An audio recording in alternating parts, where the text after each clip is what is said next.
কোন ধরনের নারীর যৌনক্ষুধা অনেক বেশি থাকে? যৌন আকাঙ্ক্ষা বা লিবিডো অত্যন্ত জটিল একটি বিষয়। বিজ্ঞান অনুযায়ী কোনো বাহ্যিক রোগ, নির্দিষ্ট শারীরিক গঠন বা লক্ষণের উপর ভিত্তি করে আগে থেকেই বলে দেওয়া সম্ভব নয় যে কোন নারীর যৌনক্ষুধা কম বা বেশি থাকবে। বিজ্ঞানে যৌনক্ষুধা কোনো স্থায়ী বা স্থির বৈশিষ্ট্য নয়। এটি একজন নারীর জীবনের বিভিন্ন সময়ে শারীরিক ও মানসিক অবস্থার উপর ভিত্তি করে পরিবর্তিত হতে পারে।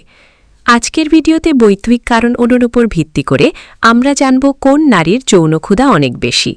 হরমোনের প্রভাব। নারীদের যৌন আকাঙ্ক্ষার পিছনে মূল ভূমিকা পালন করে হরমোন টেস্টোস্টেরন। যদিও এটিকে পুরুষালী হরমোন হিসেবে চেনা হয়, কিন্তু নারীদের ডিম্বাশয় ও অ্যান্ড্রিনা গ্রন্থি থেকেও এটি অল্প পরিমাণে নিঃসৃত হয়। যে নারীদের শরীরে অ্যান্ড্রোজেন বা টেস্টোস্টেরনের মাত্রা তুলনামূলক বেশি থাকে তাদের সাধারণত যৌনক্ষুধা বা লিবিডো বেশি হয়ে থাকে। ইস্ট্রোজেন ও প্রোজেস্টেরন। মাসিক চক্রের ওভিলেশন বা ডিম্বস্ফোটনের সময় ইস্ট্রোজেনের মাত্রা সর্বোচ্চ থাকে। এই সময় বৈজ্ঞানিকভাবেই নারীদের যৌনক্ষুধা বেড়ে যায়। মানসিক ও মনস্তাত্ত্বিক কারণ। মস্তিষ্কই হল মানুষের শরীরের সবচেয়ে বড় যৌন অঙ্গ। কম মানসিক চাপ, বিষণ্ণতাহীন জীবন এবং ইতিবাচক মানসিক অবস্থা যৌনক্ষুধা বাড়াতে সাহায্য করে।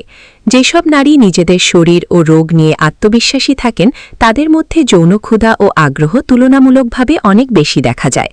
সঙ্গী বা পার্টনারের সাথে মানসিকভাবে ভালো যোগাযোগ, বিশ্বাস এবং ভালোবাসার সম্পর্ক থাকলেও যৌনক্ষুধা বৃদ্ধি পায়। বয়স ও জীবনধারা।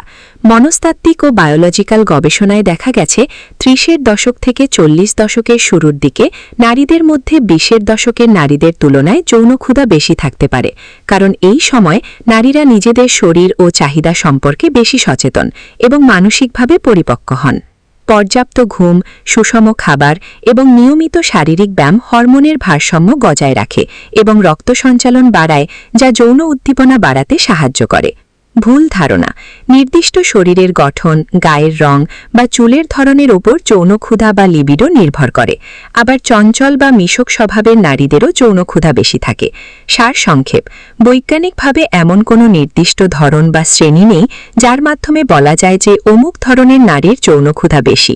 এটি সম্পূর্ণ নির্ভর করে একজন নারীর শরীরের হরমোনের মাত্রা, মনস্তাত্ত্বিক অবস্থা, জীবনধারা এবং চলমান সম্পর্কের গুণগত মানের উপর।